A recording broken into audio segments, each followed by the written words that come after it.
we do is that we work with a lot of training providers and universities. So for example, where here is represented open classrooms, right? We work with a lot of such providers like Open Classroom to look at how to bring training and skills development program to the enterprises, that means the businesses that we work with, and the individual Singaporeans.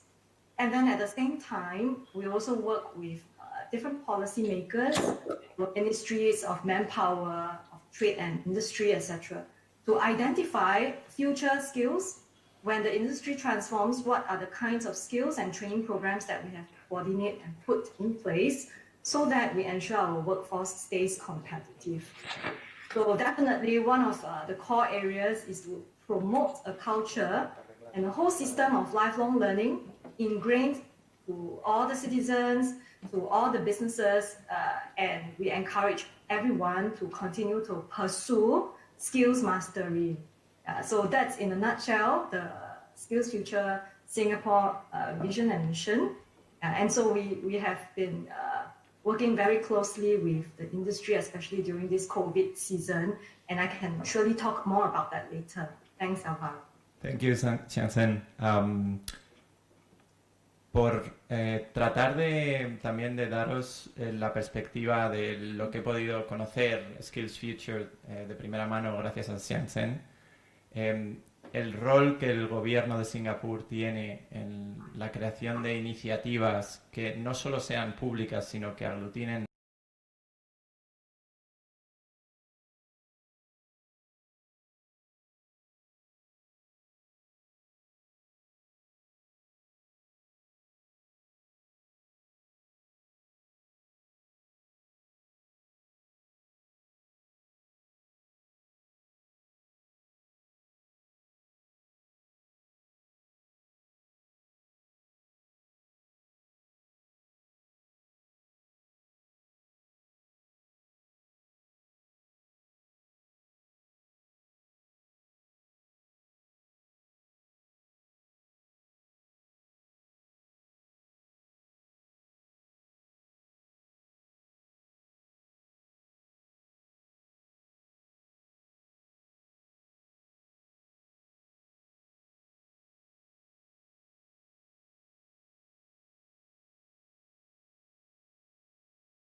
of this conference, remote.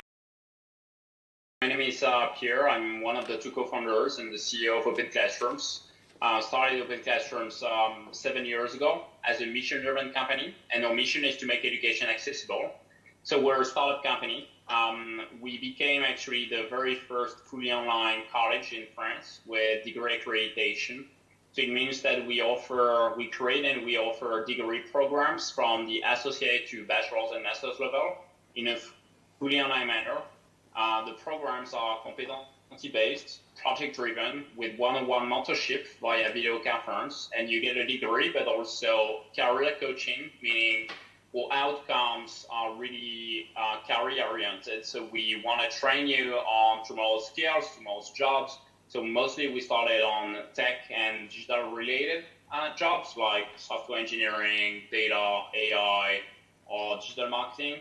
But we went also into highly demanded jobs in fact-based technology like HR, management, sales, communication, finance, accounting. So we cover 50 jobs in total, from very much entry level to more advanced ones like experts in cybersecurity at the master's level or executive education program in partnership with Stanford University.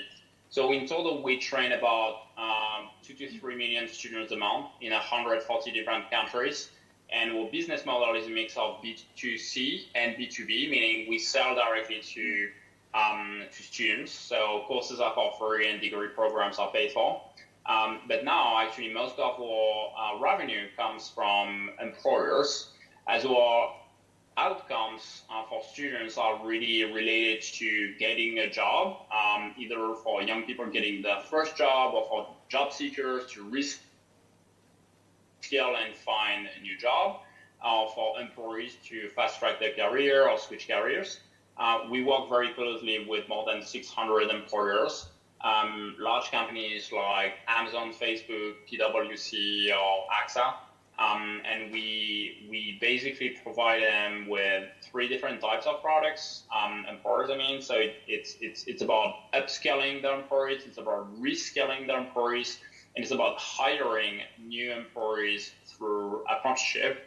I'm going to cover that later, but that's in a nutshell Open Classrooms. We're a company of 200 employees and 1,500 teachers. We call them mentors. And we've raised about $70 million now. So we're effectively probably one of, if not the largest platform in Europe, in Africa. Thank you, Pierre. Switching now to Spanish. Como habéis visto, Open Classrooms, una de las cosas que es relevante es que ha sido uno de los primeros players en Europa que, siendo una plataforma puramente nacida online, ha conseguido que muchos programas del gobierno francés se estén llevando a cabo a través de ellos. Le preguntaré a Pierre alrededor de este aspecto porque creo que es relevante. De nuevo, una colaboración público-privada entre una empresa que se dedica a formar personas para encontrar empleo y un gobierno que tiene programas que tratan de ayudar a fomentar el empleo apoyándose en un sector privado. Hablaremos más tarde de este tema con Pierre, pero no quiero olvidarme de Santiago. Santiago, por favor, ¿nos puedes contar un poco más sobre la Universidad Técnica Particular de Loja y la plataforma, sobre todo, de la que me has hablado, Smartland, ¿verdad? Sí, con mucho gusto. Un saludo a todos. Es un gusto comunicarme con ustedes. Me hubiese gustado estar ahí en el Escorial, pero dadas las circunstancias, pues hay que adaptarse a la coyuntura. La Universidad Técnica Particular de Loja es una universidad confesional católica fundada por los hermanos maristas en el año 1971 y tiene como particularidad la de ser una universidad que está ubicada en una zona geográficamente marginal, pero que se encuentra entre las 5 mejores universidades del país, de manera que es una universidad que hace educación, ciencia, desarrolla tecnología en una zona geográfica marginal. No hay muchas universidades como esta en Ecuador. Las mejores universidades en nuestros países, en Latinoamérica, por definición están en las capitales o en las ciudades grandes. Esa es una particularidad de la Universidad Técnica Particular de Loja. Nació con vocación politécnica, por eso se llama técnica, pero hoy es una universidad completa con estudios de medicina, biología, química, administración de empresas, economía, psicología, educación, comunicación, derecho, en fin, se abarca un amplio espectro de carreras. Y una particularidad de nuestra universidad es que fue la pionera en Sudamérica de los estudios a distancia. La universidad, como dije, nació en el año 1971 y 5 años más tarde, en el 1976, abrió el primer programa de estudios a distancia de Sudamérica. Y digo Sudamérica y no Latinoamérica porque en México, poco tiempo antes, se abrió un programa de estudios a distancia. O sea que hemos estado recorriendo todas las etapas de la oferta de estudios a distancia, comenzando por la de estudios por correspondencia, en fin, hasta los estudios en línea. Carreras de distancia, pues las típicas, las tradicionales: administración de empresas, economía, educación, idiomas, pedagogía, finanzas, y las últimas que hemos abierto, las más novedosas, si se quiere, han sido las de seguridad y salud ocupacional a distancia, agronegocios, logística y transportes y gestión de riesgos y desastres. Es una oferta novedosa, por lo menos en nuestro país, en modalidad a distancia. Y dentro de lo que me preguntas, Álvaro, la UTPL tiene una gran vocación de vinculación con su contexto. Somos una universidad que está situada en una capital de provincia muy pequeña. Loja es una ciudad de 160.000 habitantes. La provincia de Rioja tiene 460.000, de forma tal que somos una universidad situada en una ciudad pequeña y muy vinculada con el entorno geográfico. Estamos en el sur del país, una zona de frontera con Perú.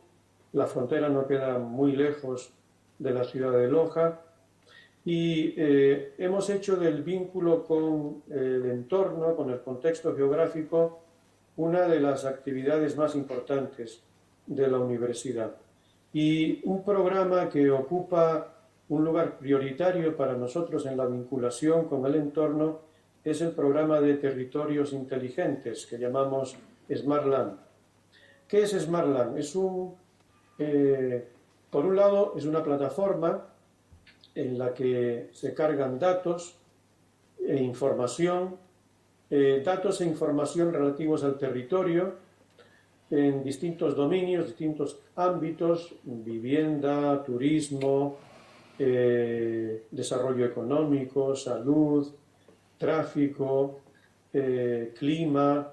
Es decir, hay una serie de dominios o de ámbitos respecto de los cuales, a través de una red de sensores, hablaré brevemente de esto, vamos cargando información en esa plataforma, orientada sobre todo. La plataforma es una plataforma abierta, orientada para que los decisores políticos, especialmente los de nuestra región, de nuestra ciudad y provincia, puedan tomar las mejores decisiones a favor de una mejor vida ciudadana en la provincia y en la ciudad.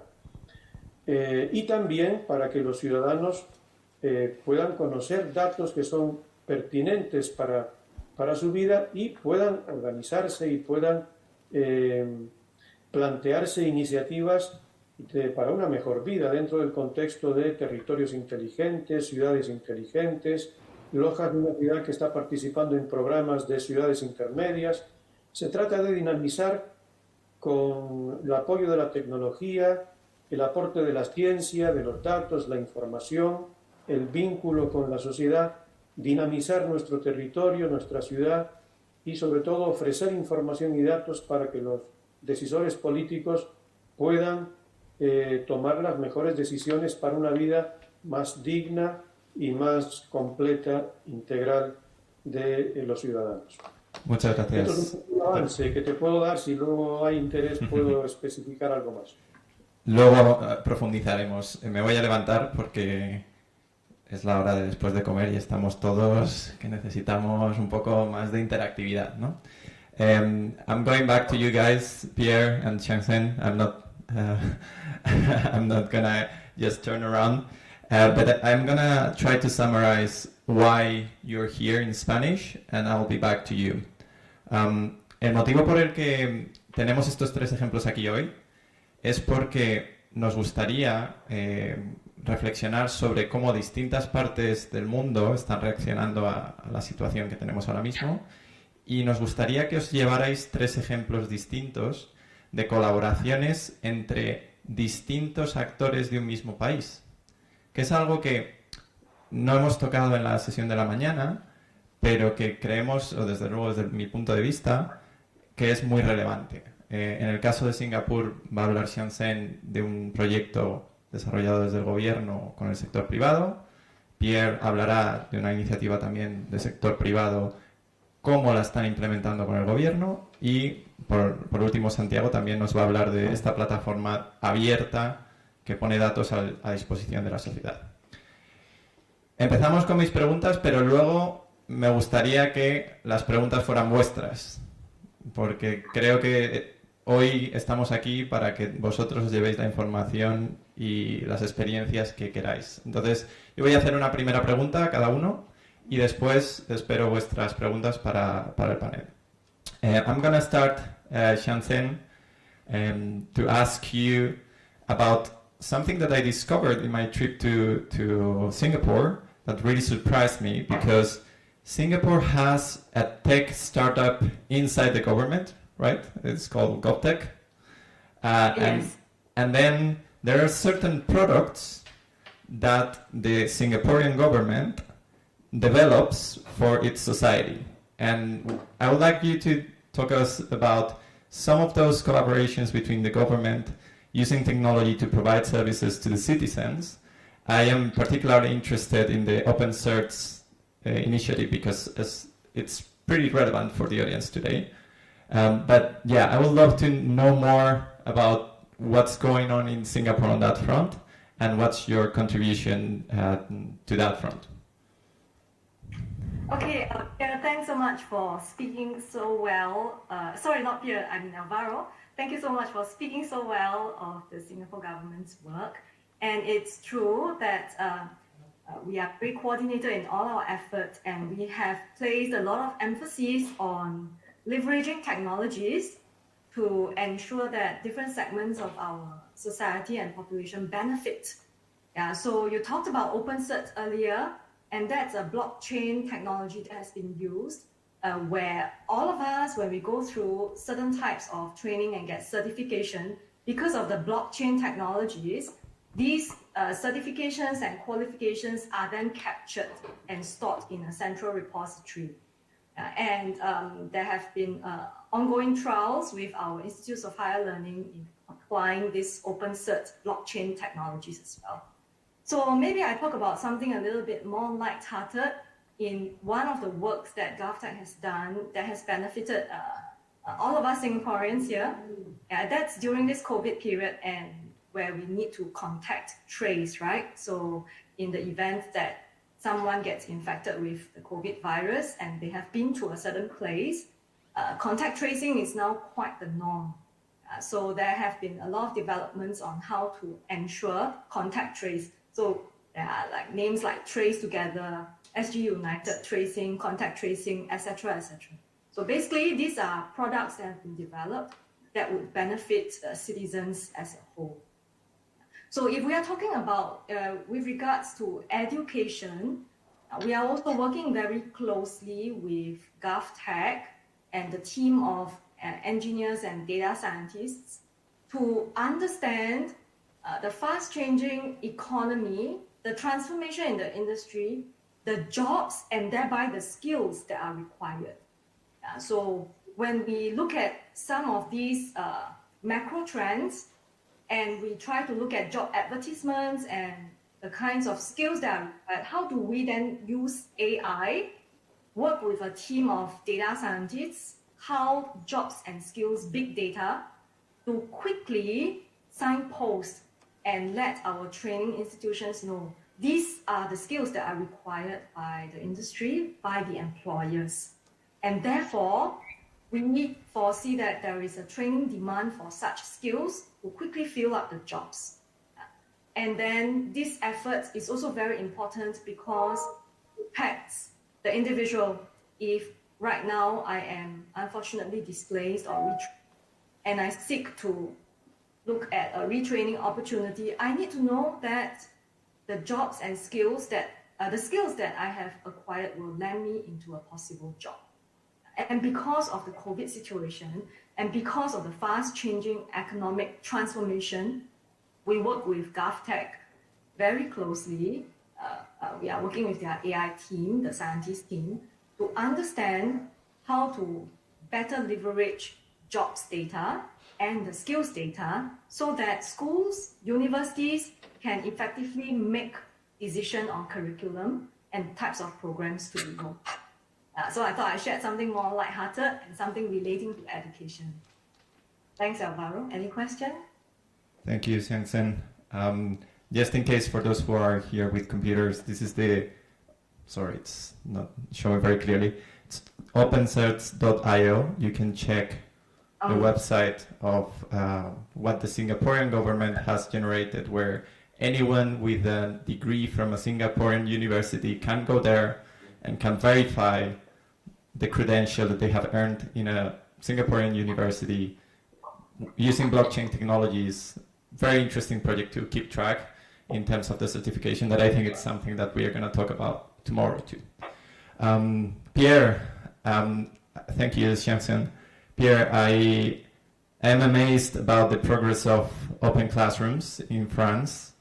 And one of the things that I admire about open classrooms is how they have managed to convince the French government that this is actually working and this is something that the government actually should use. So can you please talk to us about the programs that you currently have in place with the French government, and what are the results? How many people are you getting into jobs? Yeah, thank you, Alvaro. We've got a couple of programs going on with the government, including apprenticeship, but I'm going to first focus on a pretty large-scale national program to reskill job seekers. And it's been a couple of years we're working with the French government, especially with the Public Employment Agency, so the agency dealing and managing job seekers. So basically what we started to do this year is to offer fully sponsored training programs to job seekers, so they can reskill mostly in tech and digital jobs, but also on jobs like trainers, teachers, also counselors, and quite a few others. Those trainings are fully online. They lead to a professional certificate, a diploma that is recognized by the state.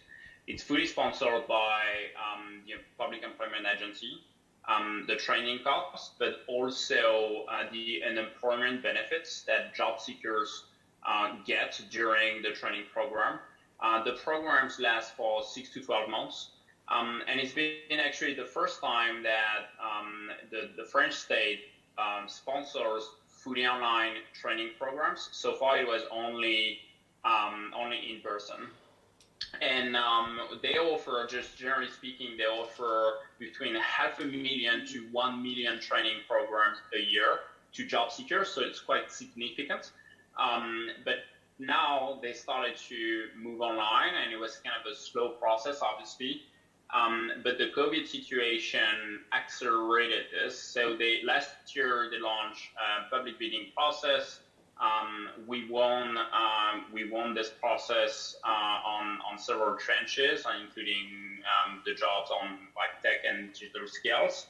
And coincidentally, actually, the world program really started in early March, meaning right when the outbreak of COVID-19 really started in France.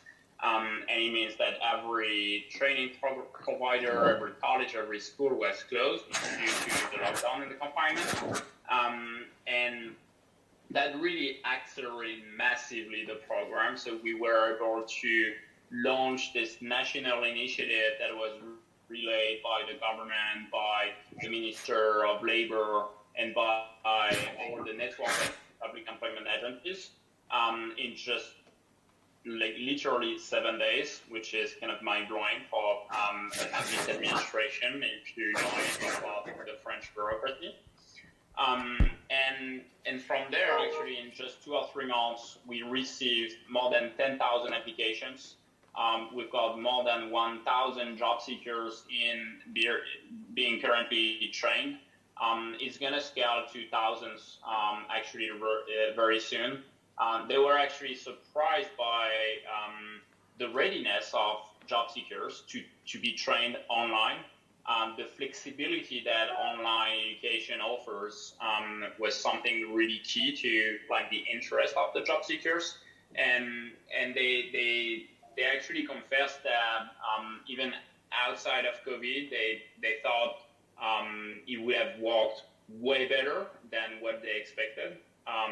So now it kind of started a really massive and radical shift from in-person to online.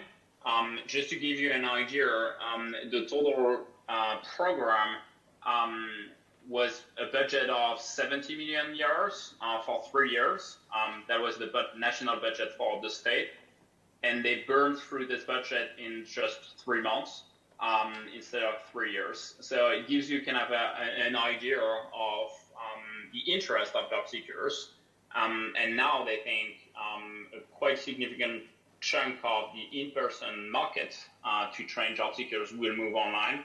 And it was really accelerated by the COVID-19 situation. That's pretty clear. The second program I can quickly cover, I'm trying to stay really short here, is what they call the personal benefit to every working adult in France. That was actually started 2 years ago, kind of piggybacking an idea that Singapore really started. And from there, basically they offer a new personal benefit with 500 euros of credit to invest in vocational training. So every working adult, every job seeker has this account. If you work for 10 years, then you have 10 times 500 euros on your account, so 5,000 euros. And you can spend it on the vocational training program of your choice. There is a list of approved providers, and then you have this digital platform, a mobile app, and you can easily browse and find the best fit for you. It's been launched completely last year, I'd say 8 months ago, in November last year, and it's really a strong start. And now the French state is also investing more and more, and companies will be also able to chip in, so they can co-invest on the training programs of their employees. So it's really interesting. Obviously, we're listed as kind of an approved provider on this platform. There are 30 million accounts on this platform, meaning 30 million people having access to this personal benefit. And they want to ramp it up to roughly 1 million beneficiaries of a training program every year. And it could be more, actually, I think. So it's quite interesting initiatives. I know Europe at the European Commission level is really having a careful look at this initiative in France, because it could be something that could be brought to the European level, because obviously this is really a political move to manage upskilling and reskilling challenges for a country like France, but obviously it would be useful in pretty much every country around the world, like Singapore, like did a couple of years ago. Thank you, Pierre. I was actually asking Pierre earlier, how many people have they hired during COVID? How many people did you onboard, Pierre? So we hired about 60 people in the last 2 or 3 months, which is really weird because we never met them in person. We interviewed them fully online, then we onboarded them and welcomed them to the team in a fully online manner. Our office is still closed for the time being, and it will reopen normally in September, although I have no idea if that's going to be true completely, because things are kind of picking up again in France at the moment. But yeah, we found ways to really adapt and work in a fully online manner, including hiring, managing, and onboarding new folks. So yes, we hired about 60 people with about like 100 open positions at the moment. Thank you. Santiago, yo te quería preguntar, porque me gustaría que se llevaran ejemplos concretos. Me gustaría preguntarte por cómo habéis utilizado Smart Land en algún caso concreto en el que se hayan utilizado esos datos generados por una universidad para la resolución de problemas sociales, ¿no? Uno de los puntos fuertes de vuestra universidad es esa integración con el entorno, y me gustaría conocer algún caso que nos puedas explicar que muestre esta utilización de los datos. Encantado. Es importante mencionar que SmartLand, esta plataforma de datos e información territorial, está conectada a una red de sensores automáticos y también sensores que son flujos de información a partir de equipos que levantan datos, y esta información la proporciona una red de observatorios. Es decir, SmartLand está relacionada con una red de sensores y una red de observatorios. Estos observatorios son grupos de profesores donde también intervienen estudiantes y se especializan en un campo temático. Por ejemplo, hay un observatorio de clima, otro de tráfico, de sismos. Ecuador es un país sísmico y por tanto es un tema importante para nosotros. Un observatorio de empresas, economía, turismo, cultural, observatorio de minería, de conflictos socioambientales, etc. Entonces, ejemplos de cómo la plataforma de SmartLand ha ayudado a mejorar la vida de los ciudadanos. El observatorio de tráfico tiene una red de sensores en las carreteras principales de la provincia y a través de estos sensores vamos midiendo flujos de tráfico, tipos de vehículos que pasan por las carreteras. Hace poco, por ejemplo, se estuvo discutiendo ampliar una de las carreteras más importantes de la provincia, la que une la capital con el aeropuerto de Loja, que está a unos 40 kilómetros. Y como siempre, bueno, pues aquí se convoca a la ciudadanía, todo el mundo opina que hay que construir una autopista, pues si es posible, de 6 carriles y todas esas cosas, ¿no? Y no había información objetiva para poder tomar una decisión de inversión muy importante. Pues gracias a los datos que aportó nuestro observatorio de tráfico con sus sensores de flujo de tráfico, pudimos aportar datos sobre cuál es el flujo real de tráfico que circula por esa carretera y poder hacer también una prospectiva, ¿no?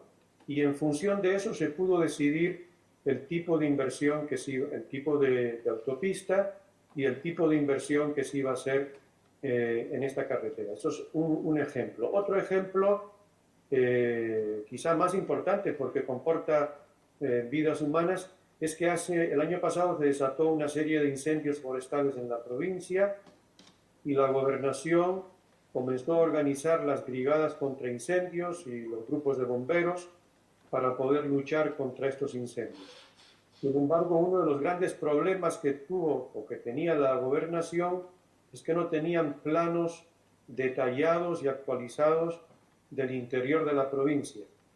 Pues a través de nuestro observatorio de territorio y de los mapas de alta resolución que tenemos en SmartLand, pudimos trabajar junto con la gobernación para poder darles información geográfica a través de estos mapas, con los cuales se pudo organizar de forma adecuada y sobre todo segura el trabajo de las brigadas contra incendio y de los bomberos.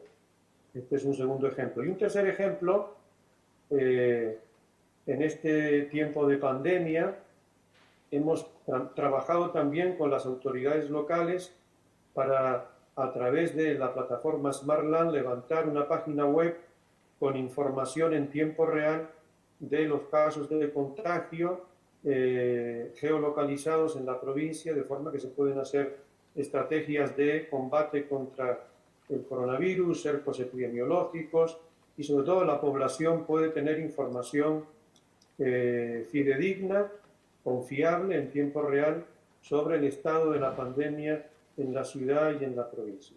Son ejemplos de cómo a través de información y datos podemos ayudar a las autoridades locales a tomar decisiones adecuadas que beneficien a los ciudadanos. Gracias, Santiago.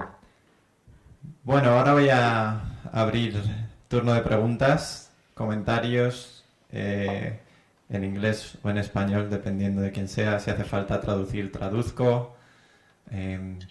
¿Quién tiene alguna pregunta, algún comentario sobre los distintos casos que hemos visto? Si no, sigo yo.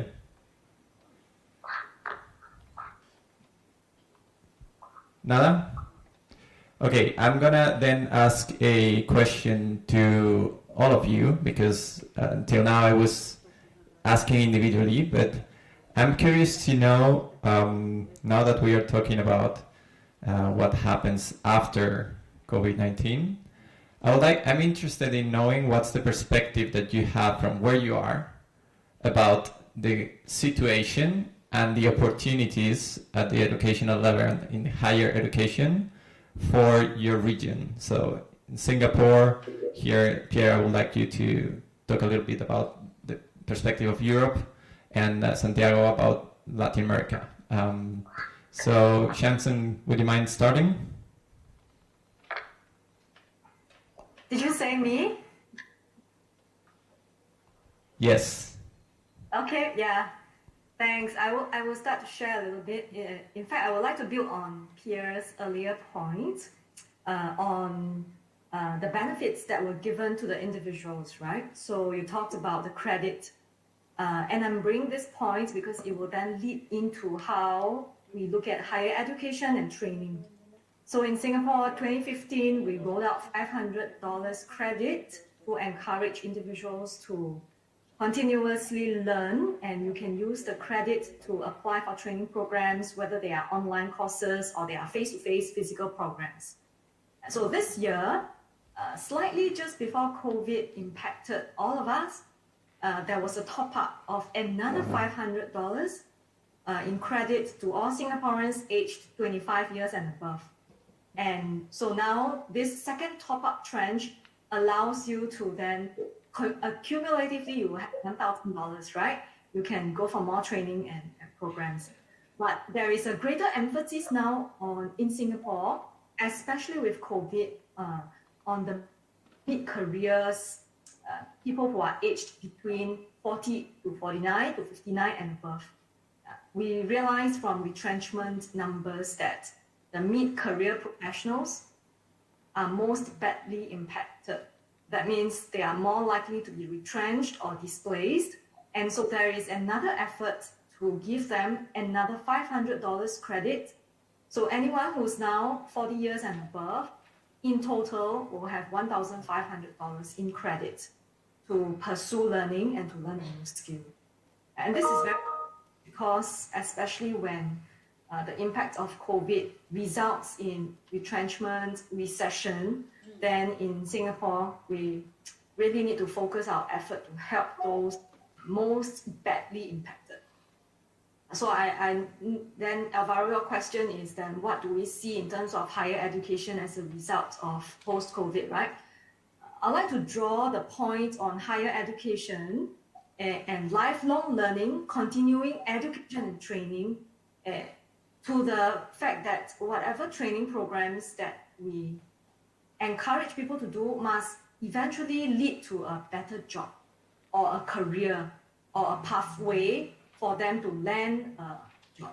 So this is the current focus now in Singapore, where there are three key areas that we want to ensure Singaporeans are equipped. Number one, for all of us who are impacted by COVID, lost our jobs to get into a job. So some of these jobs could be what we call lifeboat jobs. That means you are now retrenched, you need a job somewhat. And it might be a short-term job before you get skilled for a more promising career.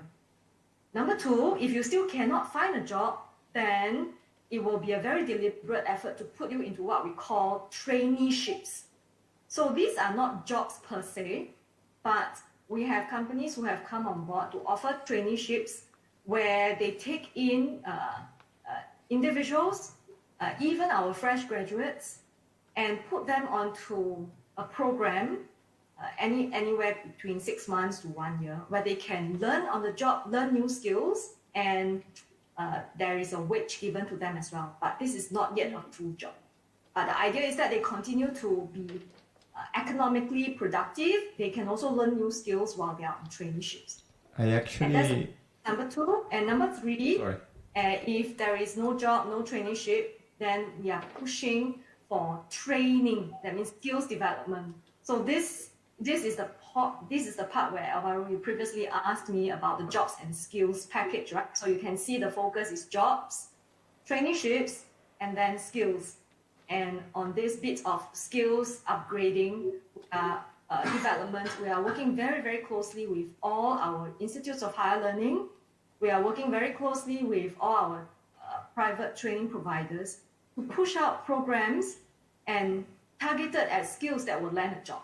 That's where earlier I talked about the importance of making sure we know the job market. We are able to quickly pull out useful jobs and skills insights using AI and big data to signpost on the kinds of skills in which we want our workforce to be trained in. Yeah.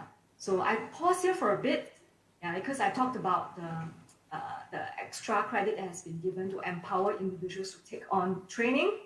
I talked about the impact of COVID and how we are deliberately looking at jobs, at traineeships, at skills development as a way in which we want to flatten the unemployment curve and ensure that the skills get uplifted as well. Actually, you have a very impressive map that I have seen. I think it's public in your website. I'm going to explain a little bit about it in Spanish. El gobierno de Singapur tiene de hecho un mapa de habilidades y caminos para llegar a esas oportunidades laborales y tiene programas para todos los tramos de la vida laboral, desde que comienzas hasta que te jubilas, casi completamente, que os recomiendo que echéis un vistazo porque creo que es un ejemplo muy claro de cómo desde un ente público se estructura la vida laboral de un trabajador y se le apoya, ya sea mediante esos programas que han hablado, que Skills Future es uno de ellos, que es el que empezó dando $500 a todo ciudadano para que se formara de manera digital, y que bueno, pues han extendido en distintas ramas, ¿no? Pierre, I think she has made it very easy for you to talk about your apprenticeships model because she's been talking about apprenticeships and traineeships. I think it would be interesting to get to know your perspective from Europe, and also I would love you to share how you do.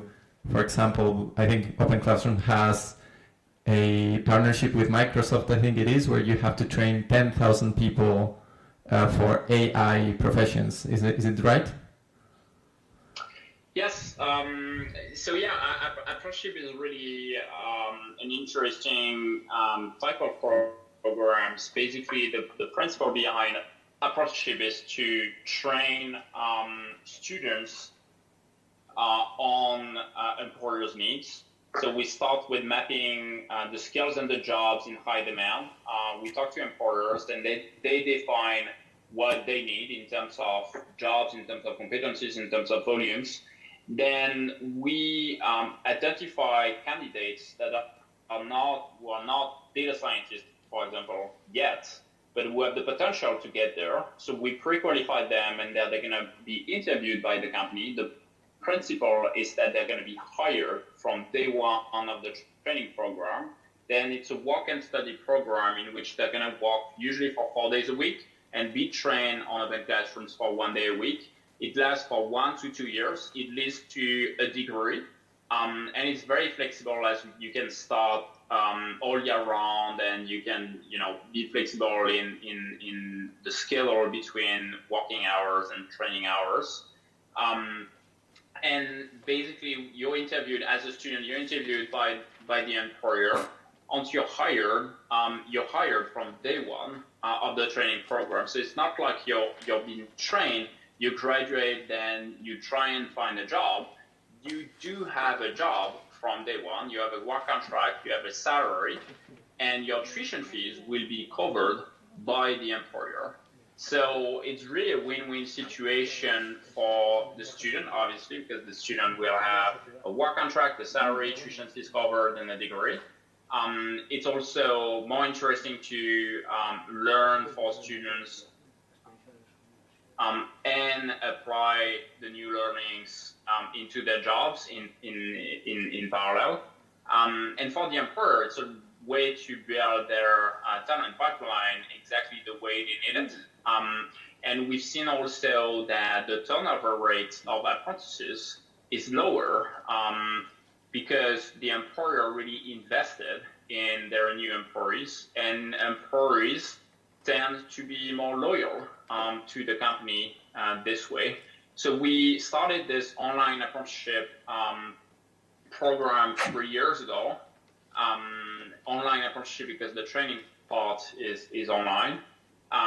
In France, this is kind of also sponsored by the French state, meaning employers have to pay some charges on their payroll, and then those charges will be used to cover tuition fees of apprentices. It's the same system in many different countries.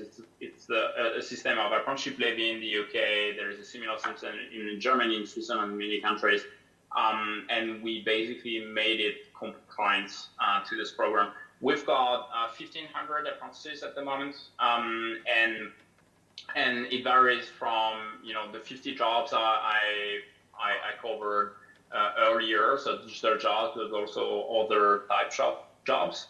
And it really starts with employers. So we work with more than 500 employers on apprenticeship, from very large ones like Capgemini, for example, to small businesses able to hire just one person in somewhere in the countryside, and they're delighted to have this flexibility and the new skills they really need. So yeah, we believe that apprenticeship is really a strong tool, a really powerful tool to fix and bridge the skills gap, and also offer jobs basically for students. Students could be lifelong learners because they could be in their 50s or even in their 60s and switch careers. So we like apprenticeship very much. And with Microsoft, we started this partnership on AI. We created a program in French and in English on AI engineering, on machine learning, deep learning, something really advanced, to train thousands of AI engineers and AI experts across the world, especially through apprenticeship, as there is a huge talent shortage in AI, and we want to try and tackle this change through this partnership with Microsoft. We're doing the same with Salesforce and other large tech companies. I think that deserves, I'm going to try to translate that to make sure this is clear. To me, that's one of the most innovative programs I've heard.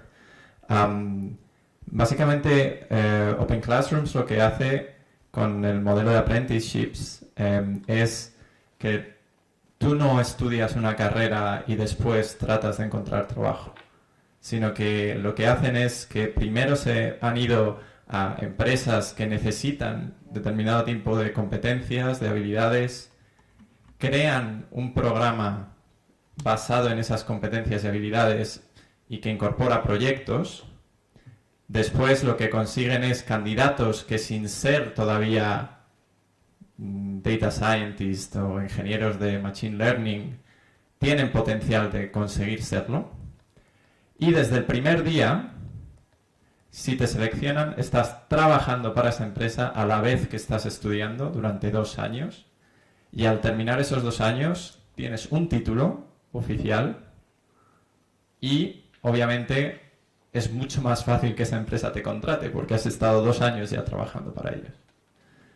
Y eso es un programa que, de hecho, en Francia han conseguido que el gobierno incluso subvencione parte de ese programa. O sea que no solo los empleadores consiguen empleados mejor preparados para lo que necesitan, que es una de las cosas que creo esta mañana ha salido, ¿no?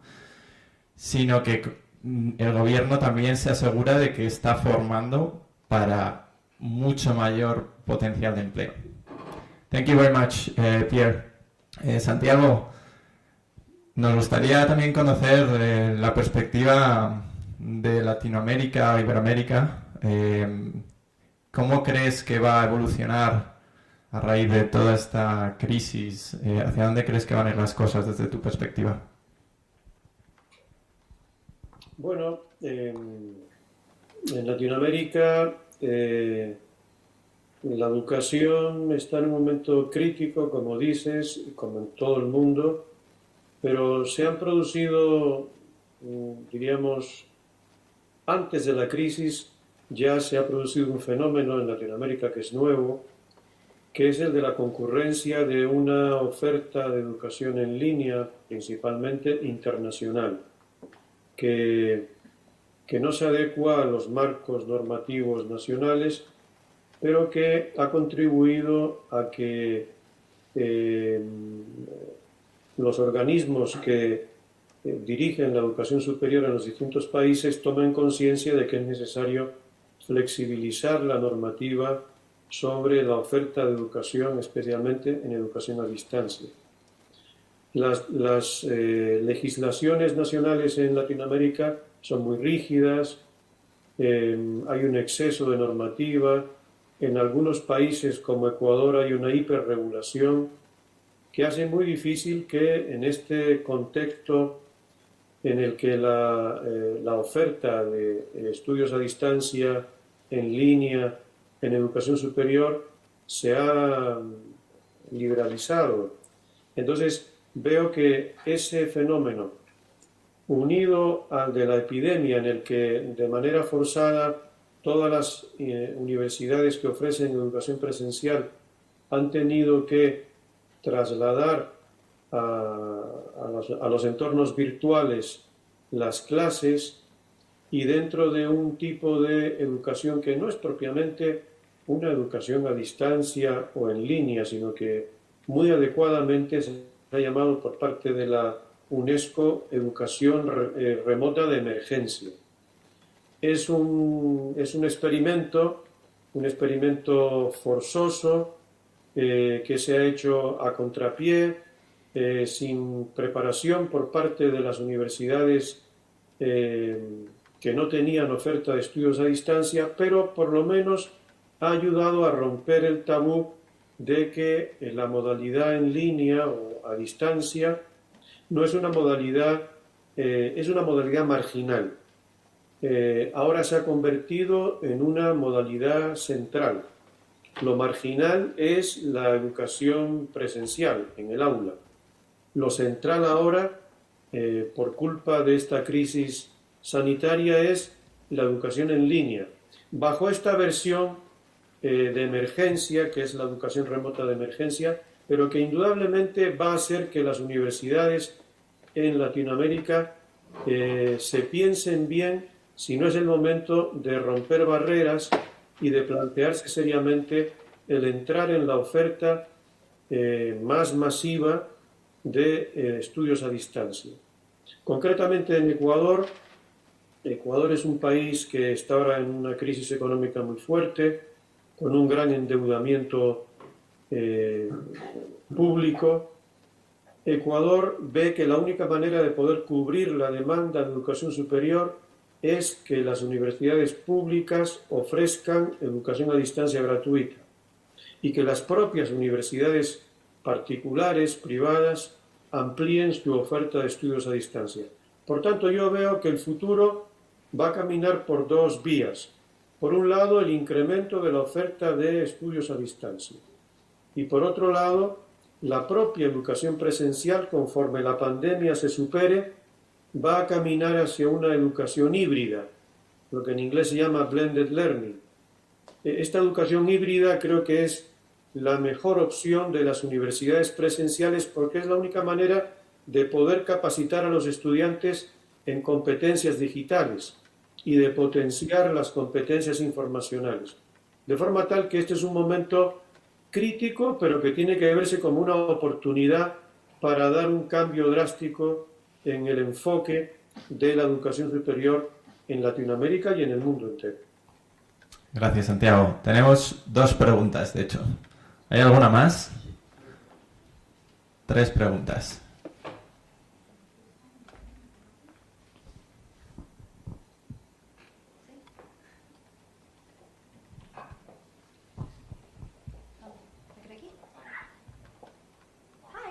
Can you see me? Hi guys, thanks very much to all of you for your contributions. Muchísimas gracias, Santiago. Creo que ya nos hemos conocido antes. Victoria Galán, un placer. Muchas gracias también por la contribución. I do have kind of the same questions for the three of you, just for you to answer from your point of view. We've been talking about universities, but also as private providers of education. And I'm wondering, from a government point of view, because of what you've said, it seems that you've been collaborating with both. What are the advantages or disadvantages to collaborating with one or the other one? Are universities able and ready to react as quick as the private providers? Are they useful for a time of upskilling and reskilling? So that was my question for the government. Just thinking about as a private provider, Pierre, it will be great to know, do you see universities, now that many of them are also going online, do you think they'll be able to offer what you offer? Do you think that you're still going to have a competitive advantage because you don't have the legislation that universities have? And will employers recognize your titles as valid or as reputable of École Polytechnique or Institut de Mines in France, for example? Y en el caso de Santiago, I'm asking 3 questions actually, sorry, perdón por eso. Hablabas de las clases online. ¿Están las universidades en América Latina preparadas para eso?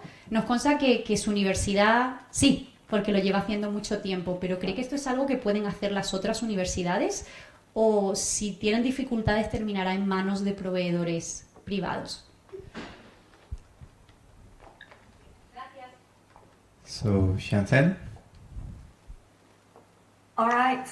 Thanks very much for the question. Just so that I understand your question correctly, basically you are asking from the government's point of view, would there be a preference for working more with the universities or with the private providers? Is that what you are asking?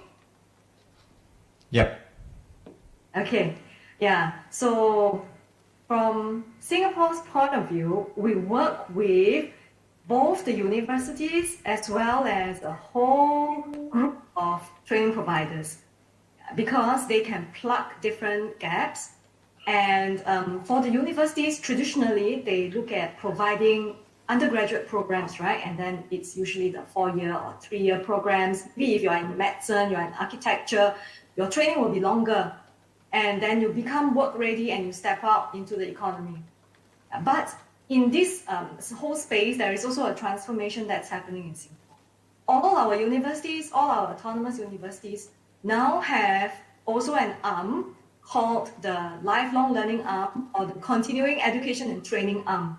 So each of these universities are slowly transforming to not only take on undergraduates, but also continue to serve them after graduation. So to give you an example, I graduated from both the National University of Singapore as well as the Nanyang Technological University, where I did my second degree. Yeah. So with now the whole concept of an individual being a lifelong learner, where learning doesn't stop with just a bachelor's degree, I am now still a part of the NUS alumni and NTU alumni, and I'm able to enjoy learning, going back to the university with some of the benefits that an undergrad will have. So each of these universities now are transforming as well to offer CET, continuing education and training services. And they play a very important role and gap in this whole landscape because of certain academic rigor, because of the kinds of programs and the partnerships that they can bring in. So we recognize that there is value to continue to work with all our universities very closely, our polytechnics very closely. Even our polytechnics now also have a lifelong learning arm. At the same time, we work very closely with a whole group of training providers, and we look at these training providers at through different lenses.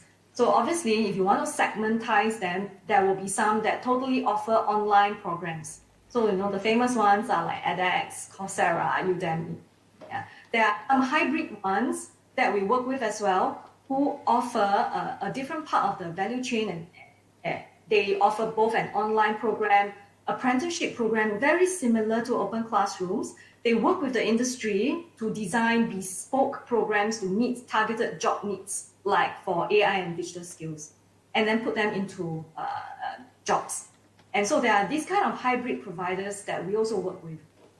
We also work with a lot of other different private training providers that focuses on just, for example, the soft skills. That means the 21st century competency skills, the critical core skills.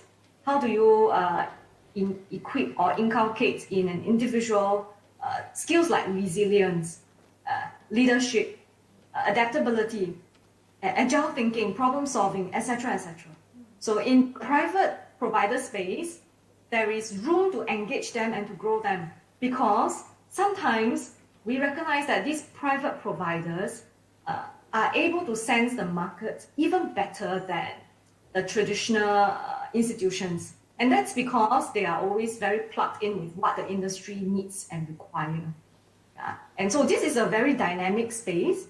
The most recent thinking is that the line is also increasingly becoming less distinct, because even business models are starting to change. It could be possible that you start out as a tech solution firm, tech solution company, but because you are providing tech services, you start to recognize that there is a tech skills gap to plug. And then you might partner one of the tech providers or partner a university to roll out programs for companies, for individuals. So I'd like to say that there is no one preference over the other. Rather, it's a whole landscape, a very dynamic landscape where there is a lot of coordination, there is a lot of private-public partnerships coming together to support workforce development, reskilling, and upskilling efforts. I hope that's it's a little bit long to your short question. I hope it helps. Thanks. Thank you, Chen-Chen. Pierre? Yeah, I think Chen-Chen has summarized it in a really clear way. I can only double down on this. I think at first the two categories, traditional players and players like us, more like pure players, online education players, were quite distinct. The line is getting more and more blurry, and we collaborate more and more.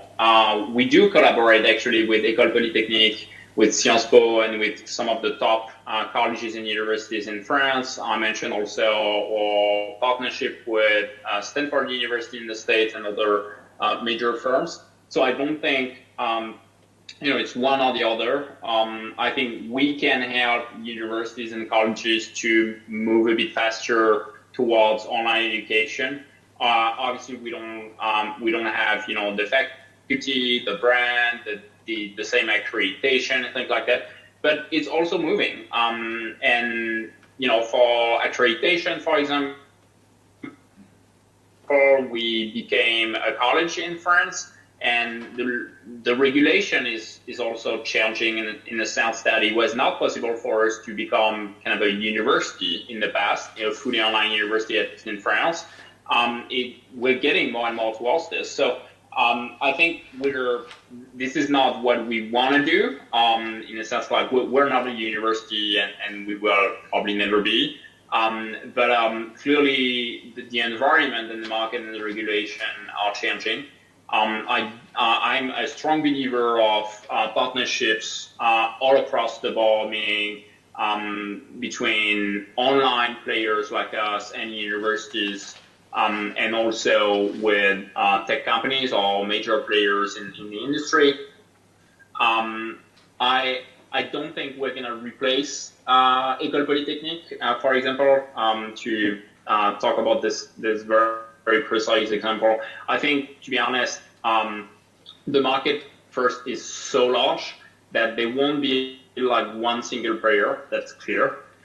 It's a very complex market as well, with local grounds in terms of the regulation, the accreditation, but also the links to students and the links to employers. I don't think the top class, the world-class universities are at risk. Harvard, MIT, and like the best universities of the world are not a threat of online education. I do think there is a huge need for upskilling and reskilling programs, and it's not likely to be addressed by traditional players alone. I think there is a huge opportunity for traditional providers to move online and make education more accessible and make it accessible to more people. But I don't think one single university will be able to address this market because it's so big. I mean, we are talking about more than 1 billion people to rescale on digital skills in the next 10 years. Clearly, there is no single players able to address this on its own. So yeah, I like I said in the summary, I'm a strong believer of joint collaboration, partnership with universities and top brands will probably remain digitized more and more. Tier 2 and 3 brands, I think, will have either to specialize or to move more and more online more aggressively because there will be more challenge, I think. And especially in this new COVID-19 world, I think this transformation will happen in a faster way. Look at the States. In the US, there are many colleges, talking about bankruptcy because of COVID, because most of their revenue and their budget actually came from in-person facilities, then, accommodation and things like this. And this is not happening anymore. With COVID. So clearly the transformation will probably happen in some countries in a really, really fast way.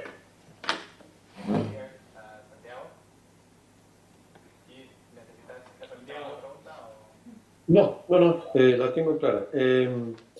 La pregunta era si ahora en Ecuador las universidades están preparadas para este cambio de modalidad presencial a modalidad en línea, o si va a ser necesario que proveedores privados ayuden a las universidades a la transformación digital.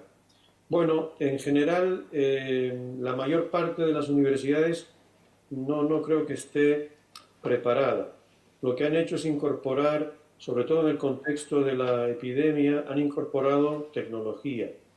Yo imagino que la mayor parte de las universidades tenían una plataforma de gestión del aprendizaje que se utilizaría muy poco, hablo sobre todo de universidades presenciales, pero con el cambio de la presencialidad al entorno virtual habrán potenciado mejor esas tecnologías, habrán adquirido licencias en alguna plataforma para videoconferencias como Zoom o las que cada universidad decida tener, pero donde veo más debilidades es en el aspecto pedagógico y de capacitación de profesores. El profesor que está acostumbrado a un entorno presencial, pues necesita una formación adecuada para poder moverse en el entorno virtual. Ahí sí que hay necesidades grandes de capacitación de profesorado por parte de las universidades. Veo también muchas debilidades en un adecuado diseño instruccional o diseño educativo. Yo prefiero decir diseño educativo más que diseño instruccional. Hay debilidades en la disponibilidad de recursos educativos adecuados para el entorno virtual. Las universidades no tienen recursos educativos específicos para las distintas carreras y asignaturas. Hay ahí mucho que hacer. Y luego se necesita también equipos de apoyo, tutorial. El trabajo tutorial se tiene que organizar muy bien. En definitiva, hay grandes retos para las universidades y sí creo que va a ser necesario el aporte de empresas educativas privadas que ayuden a las universidades a salvar estas brechas. Otro gran problema que veo es el de la conectividad. En Ecuador hay muy mala conectividad, sobre todo en las zonas rurales. Y entonces eso se ha visto aquí durante la pandemia. Muchos estudiantes que han tenido que trasladarse de la ciudad a las zonas donde viven, algunos en zonas rurales, no tienen suficiente conectividad en los hogares para poder desarrollar las actividades en línea. Ese es un gravísimo problema que no es fácil de resolver porque requiere una inversión por parte del Estado y sobre todo comprender que hay que implantar un derecho a la conectividad. Es decir, la brecha digital es un factor más de discriminación de los pobres. que además de ser pobres y tener acceso a educación de segunda o tercera categoría, además tienen el enorme problema de que no pueden conectarse, de que tienen sistemas de conectividad o inexistentes o muy malos. Esto creo que es un problema más político, más de comprensión por parte de quienes tienen que tomar decisiones. Y luego veo también un tercer aspecto, que es que los sistemas de acreditación tienen que hacerse más flexibles para comprender la especificidad de la educación en línea o educación a distancia. De tal forma que creo que los años que vienen son años decisivos si se quiere dar un salto cualitativo para poder incorporar a la educación superior una oferta masiva en línea, que eso es fundamental si queremos dar acceso a la población, a la educación superior, no solamente la población que se gradúa de los colegios, sino la población. Ahora se estaba hablando de gente que necesita recapacitarse, reciclarse. El enfoque del aprendizaje a lo largo de toda la vida necesita de que se salve la brecha digital, y es indispensable también incorporar oferta en línea, formal, no formal. Creo que todo eso es una decisión importantísima a nivel político y también a nivel de las universidades.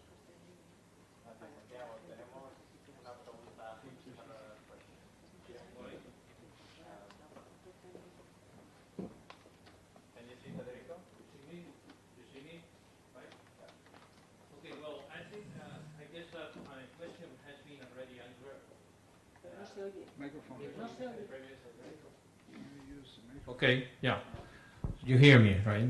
So I think that my question has been already answered in the previous question. So let me see if I understand. Thinking about the future, this morning we have been discussing studies about how it's going to be the university in the next 10 years or even more. And so I think that the role of the university of knowledge generation space is something that should be maintained in the future in any scenario. And in addition to that, the university has this another activity which is generate the knowledge and transmission of this knowledge to the students. But we see, I mean, it is something that many studies point out, is that the employers they many times claim that the tuition or the training of the students are not good enough for them for fulfill the demand in the companies. So let me see if this scenario is possible in the future. And this is my I put this as a question, not as a sentence.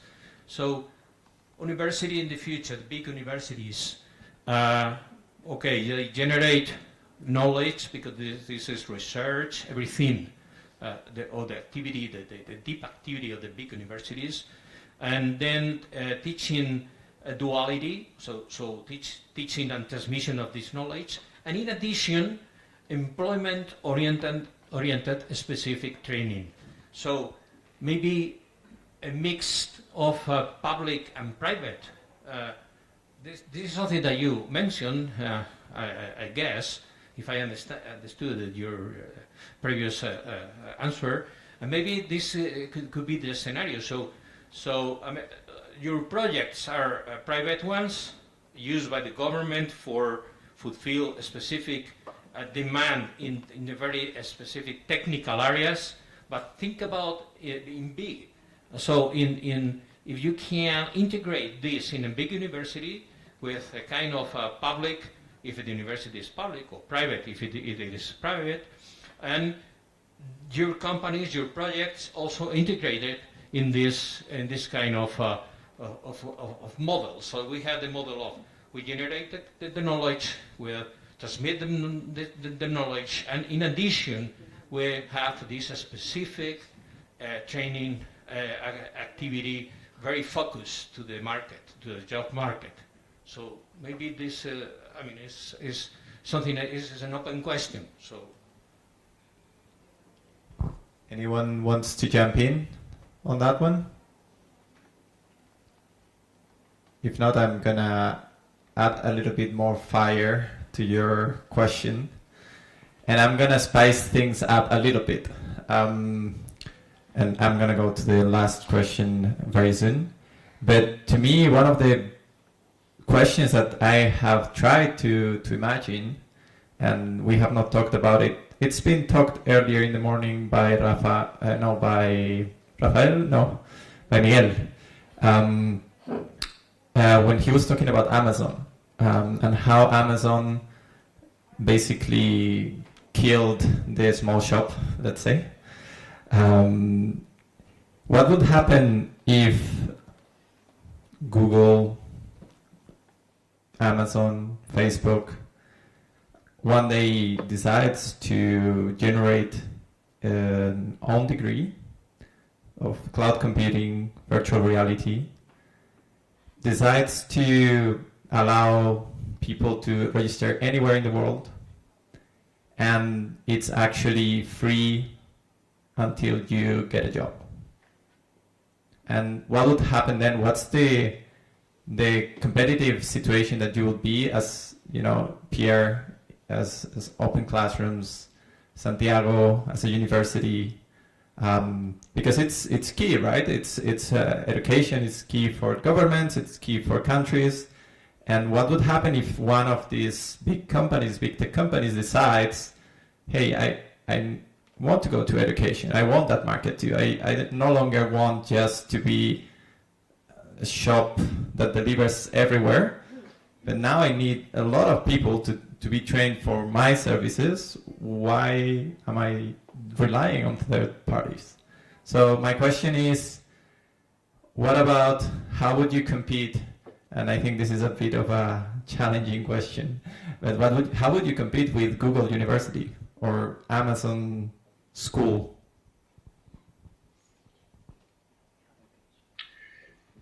Yeah, I can try and start to answer that. First of all, I think we have to realize that those large tech companies have tried for many years to get in the education market. Mostly they failed because it was too technology centric. Then they realized they needed content. Then they started to create their own content, which was not so easy, and it's quite far away from their core business. And the last thing they actually need is also, big brand education and degree accreditation, partnerships with employers.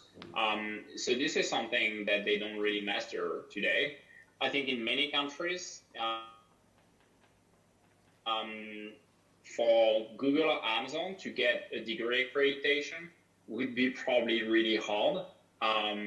So I think in terms of the regulation, I'm not quite sure it's going to come really easily for them. When you look at what they're trying to achieve, they're clearly partnering more and more with universities and startup companies like Open Classrooms. I don't think they will recreate the full university experience on their own in the short term. So personally, I see them as partners, as employers, as clients, as suppliers as well, but not really as direct competitors for the next couple of years. And maybe they will get into the field, but I think it's going to be much harder than them coming up and taking the whole market. It's a complicated and slow-moving market, and I don't think that's going to be any different for Google, Amazon, or Facebook. Thank you, Pierre. I'm gonna leave Rafael for the next question. Well, thank you very much. I am Rafael Puyol, co-director with my friend Federico of this summer course about higher education futures. I think the people in the room know better the French system and the Ecuador university system. I know the French system parce que j'ai étudié à Paris, my friend Pierre, il y a beaucoup d'années, dans l'Institut d'études démographiques. D'accord? Bon. I have two questions, one for Xianzhen, another one for our friend Santiago Acosta. Xianzhen, I don't know well the Singapore university system. For instance, how many universities do you have in this moment? Private, public university, virtual universities, presential universities, how many international students do you have? Can you tell us about this question in your city?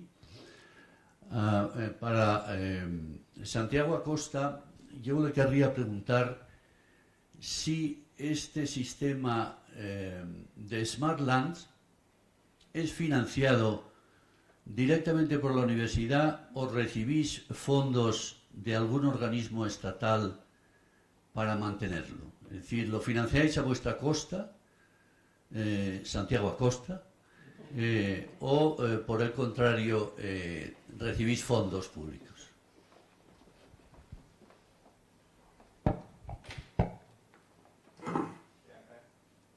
All right, yeah. Thank you so much, gentlemen.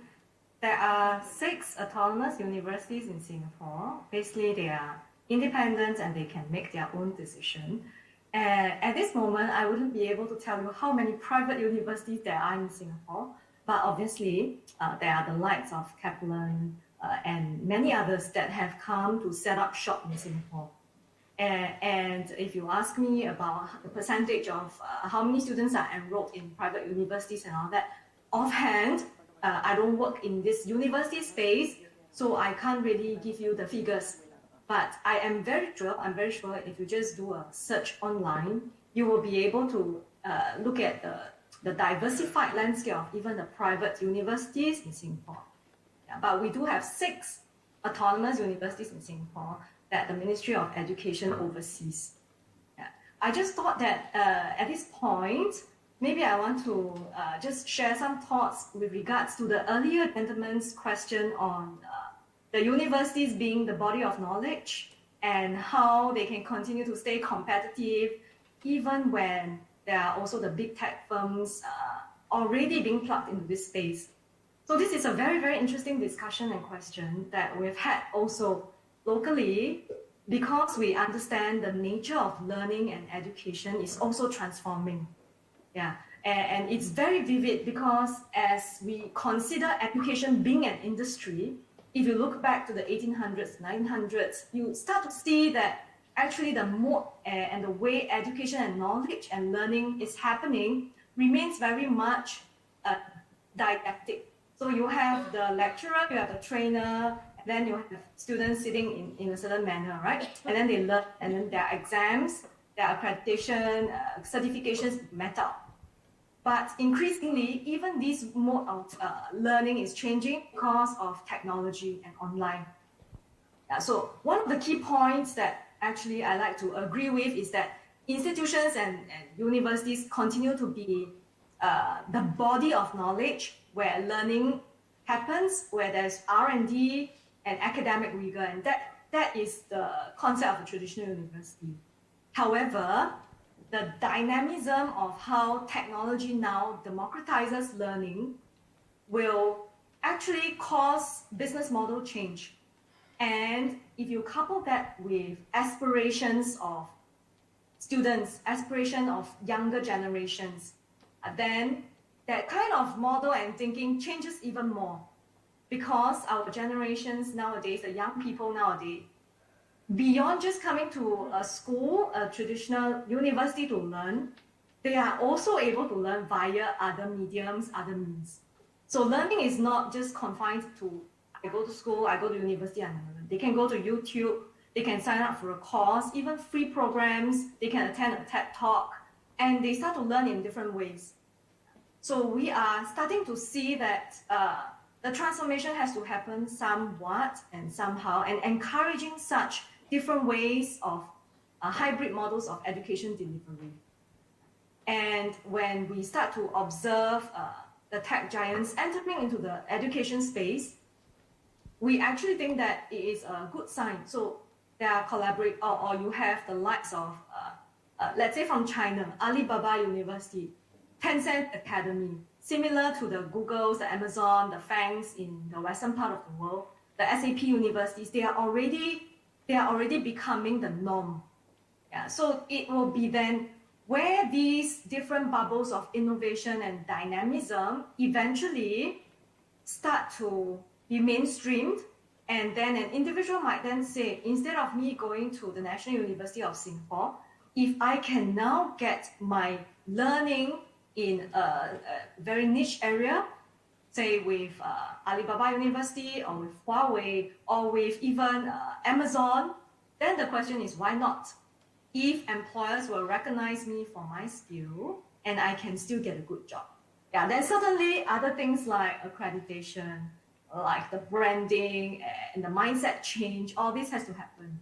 So what I am just sharing are some of the views and debates and discussions we've had here in looking at the competitiveness of universities and transforming universities and the public-private partnerships.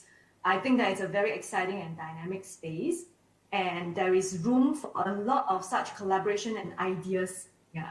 So I thought I wanted to just share some views with regard to the earlier gentleman's question. Thanks. Thank you, Xiansen. Santiago. Sí, bueno, muchas gracias a Rafael Puyol por la pregunta. La plataforma SmartLand, el programa SmartLand, lo financia la UTPL con sus propios recursos. ¿Por qué lo hacemos? Porque lo vemos como parte fundamental de nuestra vinculación con el medio y porque también sirve para la formación de los estudiantes y para la investigación de los docentes.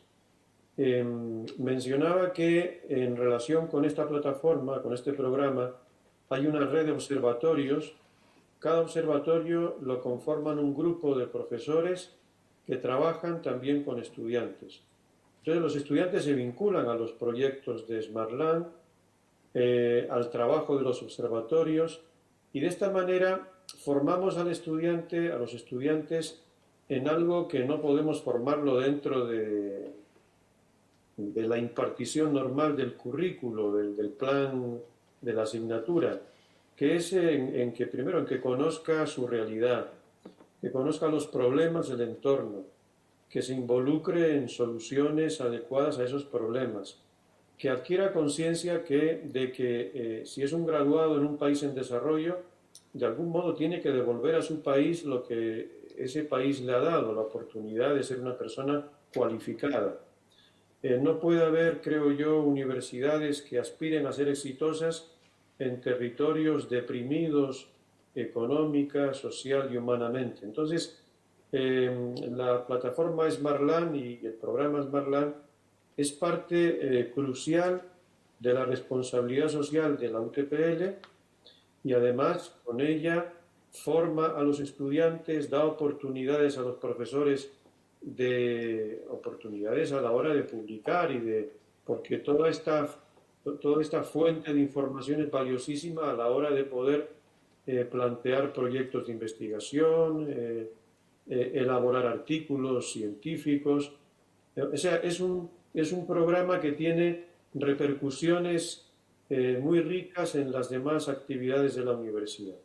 Y un poco por ahí creo que también puedo responder a lo que planteaba antes Álvaro, se había planteado anteriormente.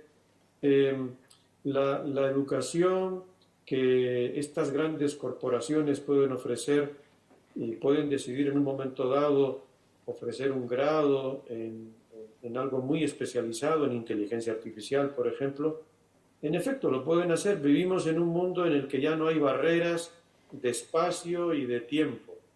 Pero creo que las universidades, la pertinencia de las universidades es que tienen que formar de manera íntegra a jóvenes que se tienen que hacer una visión del mundo, de la vida, de sí mismos, de su país, de su entorno. Tienen que formar personas, ciudadanos, profesionales.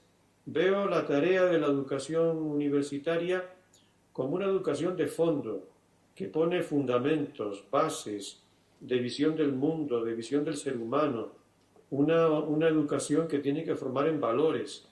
Las grandes crisis que estamos viviendo tienen una implicación ética fundamental. Se puede decir que la implicación principal es la ética. Si las universidades no formamos a los seres humanos como personas en las actitudes y valores que los convierten en seres humanos que aspiran a una vida digna, a ser ciudadanos en sociedades más dignas, creo que no estamos cumpliendo nuestra labor. Y desde luego, si solo aspiramos a formar especialistas, siempre estaremos por detrás de las grandes corporaciones como Google o Apple o quienes sean. Muchas gracias, Santiago. Tenemos que dejarlo aquí. Me gustaría acabar con una pregunta. We're going to have to finish now here. Thank you so much for taking so much time to talk to us today. I'm going to finish this with a question. To close this session by asking, what's the best news that you have heard in the last 3 months for the higher education? Because I think we can look at this from the worrying perspective, but I would love to know what made you feel excited from your territories, from your perspective, something that you heard in the last 3 months. And please, 2 minutes max each.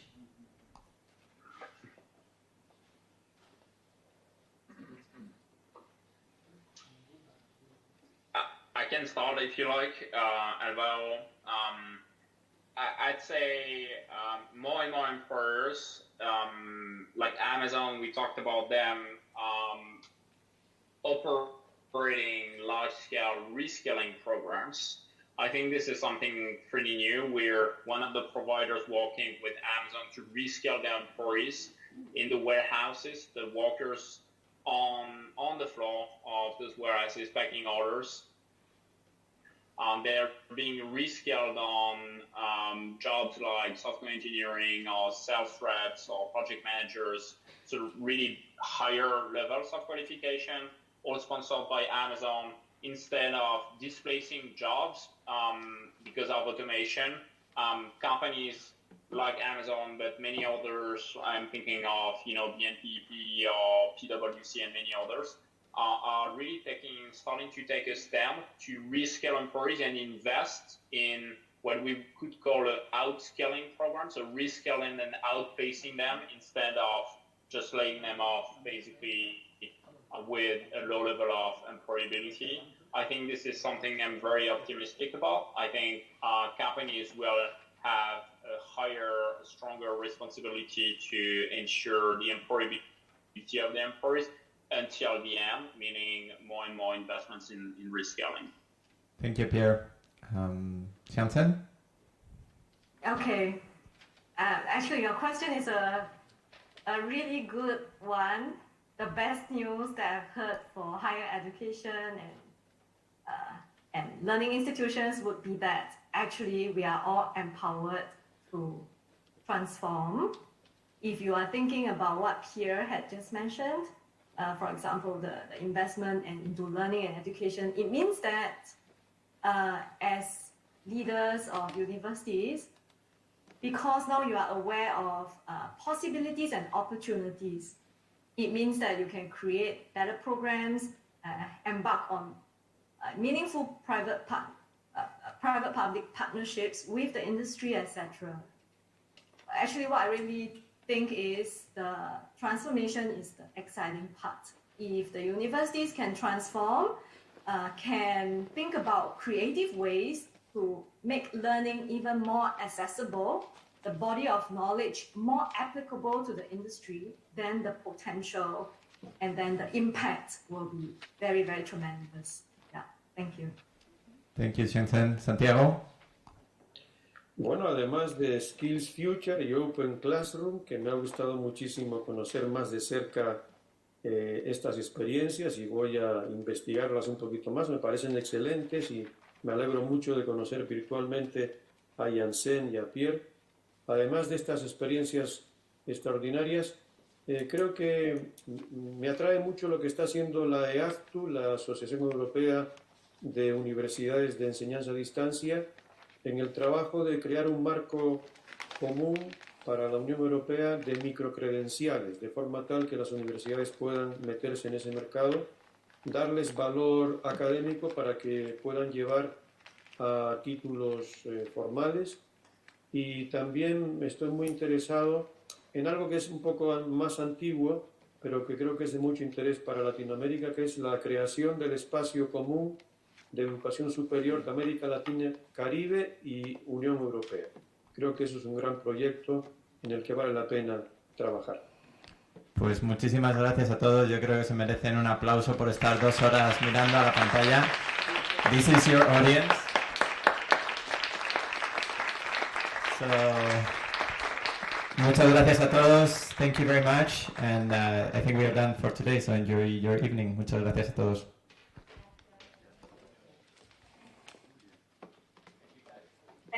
Thank you, everyone. Thank you. Thank you so much. Thank you.